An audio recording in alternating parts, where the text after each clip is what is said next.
also becoming a big trend that people want organic production. They don't want chemicals and pesticides used, and that's understandable. So we also offer, this is a brand new product for us at Farm Service Agency. We've only had this program for 1 month, literally 1 month. We started last month in March. Our sister agency out of DC actually held this program, but they thought about it and they said, you know what, we have more boots on the ground with Farm Service Agency because we have someone almost in every county office in the United States versus the office in DC, they just may have one office. They said it makes more sense for us to give this program to Farm Service Agency. So this is a cost share reimbursement program. What I mean by that is if you're interested in becoming organic certified and you actually go through the process and get your certification, they're going to give you a detailed analysis of how much it costs you to become certified. The government, the FSA, will reimburse you up to 75% of the cost or a max of $750. It's the lesser of the two. $750. So you can get certified to do crops, and that's any crop, whether that's corn or whether it's peanuts or whether it's just collard greens. You can get certified to do livestock. I got a question. Now, is that per, that's 750? That's per scope. Per scope, and scope you mean per product? No, not Okay, product. what's the difference Now between scope. scope and a product? Okay, you see the 4 categories there. All livestock are grouped in one scope. Whether you have cows or whether you have pigs, it's one scope. Crops, all crops are grouped into one crop. Wild crops, you start hearing this now. This could be maple syrup from trees. It could be bees, depending on, we have what we call a certifying agent who will actually give you the certificate. Depending on where they classify your product will depend on which scope it falls in. So if they classify your bees as a wild crop, you're doing honey, then that's where it will go. And then handling and processors. If you have a facility and you're growing collard greens, but you also want to chop those greens and sell them yourself, which is a value-added product, and you have your own facility, you can get your facility certified organic and your crop certified organic. So those will be 2 different fees because they're 2 different scopes. Yes, sir, you have a question? You already answered it. Okay. We have any other questions before I move to the next slide? So the way this happens in a perfect world is you would need to write what's called an organic plan. And that's a written plan on your organic farm. What pesticides, chemicals that you're going to use that are approved on the approved list. And it will list if you plan to, if you have equipment and you're not, you're doing both traditional and organic, how do you plan to wash that equipment when you take it, that tractor? How do you plan to wash that tractor when you take it out of your traditional field before you use it to harvest or plant in your organic field? Buffer zones, if you're planting both, or even if you're in an area and your neighbors are doing traditional, how do you plan to put the buffer zones up? Do they meet the requirements before you become organic? All those have to be written down. Once you get that, you're going to do an application to the certifying agent, okay?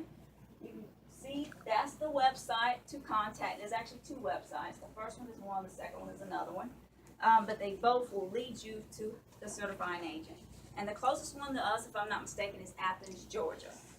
There's some in Florida. We don't have any certifying agents in Alabama. Okay, so it's going to be Georgia or Florida. You can call them and say, hey, I'm interested in becoming organic. How much is your cost? And they will tell you. And they will also tell you, answer any questions you may have. Okay, these are third-party companies that have been certified by USDA to give you a certificate that you are certified to grow and sell your product with the USDA label that you grow organically. Okay? In a perfect world, you get all of that, you send the plan to them, they review the plan, and they say your plan is great. Now we're actually going to send somebody out to watch you harvest. They will send an inspector to your farm. We do have inspectors in Alabama. We have 2 that I know of. Those inspectors will be contracted by those third-party agents to travel to your farm while you're harvesting to see that you're washing that equipment if you have a facility that you're using the proper products in the facility, do your chopping and things of that nature, that you're following everything that's listed in your plan. They will send a report to the certifying agent. The certifying agent will review that course and make a recommendation to approve you or deny you for your certification. Okay? Do you have any questions? Yes, sir. Is there a time frame, say you're farming conventional using chemicals and whatever? Yes, Is sir. there a lapse of time that has to expire, it has to go Yes, by sir. before that farm could then become Yes, sir. organic? There is. And your certifying agent will be the authority on this. But generally, they're going to give you, your certifying agent will give you a sheet of paper, and it's like your prior use. Tell us about the land. What has the land been used for? When's the land, if it hasn't been in production for a while, when's the last time it was been in production? What pesticides and chemicals was used on that piece of property? So they'll ask those type questions. If you have a piece of land that hadn't been in agriculture production for years, they may, based on what you've told them, they can move right on and certify once they've got your plan and everything is kosher. They come out and do your inspection and everything checks out, give you your certification. But if it's been in production, it's a 3-year wait period at a minimum. Your certifying agent will make that distinction. There's no soil test required unless the inspector comes out and something doesn't quite look right. And it might be that you have 100 acres around you in a U shape and you're in the middle, and those 100 acres happen to be a cotton field. And they know that they do aerial spray. You know, so those are where those buffer zones come in. And that's to make sure that you don't have chemical drift because the wind's high or there's an aerial spray. The chemicals, traditional chemicals, don't drift from there onto your farm. So it's going to vary.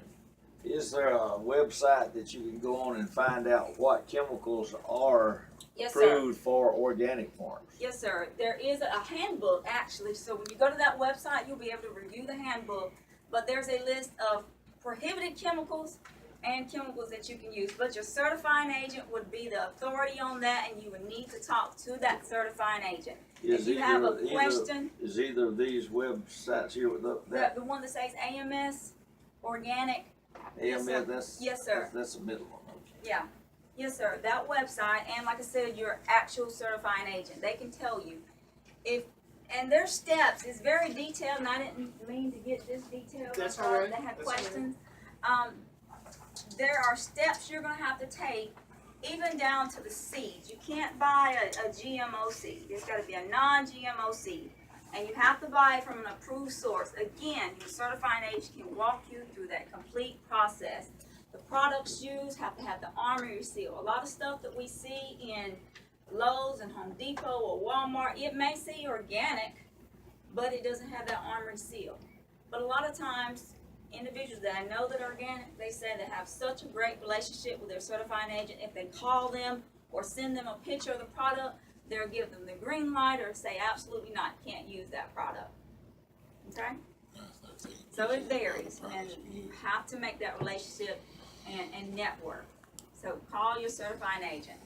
We do not do anything with that as far as FSA. We do not do your inspection or anything like that. The only thing we're going to do is your actual certification to reimburse you some of those fees. Okay? Now this is our livestock program. Your due diligence and gave them their vaccines. There's some diseases that a vaccine will not work for. That's where a vet, if a vet tells you that and they've documented that for you, we can pay you under this program. Feed loss. If you have catfish and your barn is where your storage container for your food has been taken, destroyed, we can pay you under this program. And this capped at $20 million a year. So what does that mean? That means if you come in February 1st and have a loss, we can't pay you February 1st. We have to wait and collect applications for the whole United States for the whole year. And then at the end of the year, for us to make your payment, if we have enough payments to pay you fully, because again, it's only $20 million that's put into this pot of money. If we can pay every application at the full amount and it's $18 million, we'll do that. But at the end of the year, if we've had so many applications that are approved and they exceed, let's say it's $25 million, it's capped at $20 million. Everybody has to take a reduction. in your payment. So, and that's equitably, everybody takes a reduction. We don't pick and choose, we reduce it proportionally. We'll say if it's 5% is the factor, everybody's payments reduce 5%. So what are your eligible causes or for disasters?